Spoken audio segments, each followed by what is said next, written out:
ఇంకా రామాయణం గురించి, రామాయణంలో ఉన్న ఆర్కియాలజీ ప్రూఫ్స్ కూడా మీరు చెప్పండి. సో ఇప్పుడు సైన్స్ కనుక మనం వెళ్ళి పరిశీలిస్తే రామాయణానికి మనకు ఎన్నో ఆధారాలు దొరుకుతాయి. రామాయణంలో శ్రీలంకలోనే కాదు, అయోధ్య నగరంలో కూడా 4 దంతాల ఏనుగులు ఉండేవని రాయబడింది.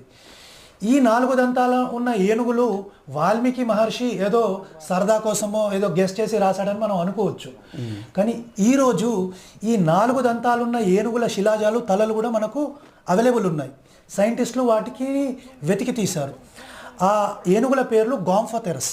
ఓకే. ఈ గాంఫోథెరస్ అనే ఏనుగులు ఒకప్పుడు ఉండేవని సైన్స్ ఒప్పుకుంటుంది.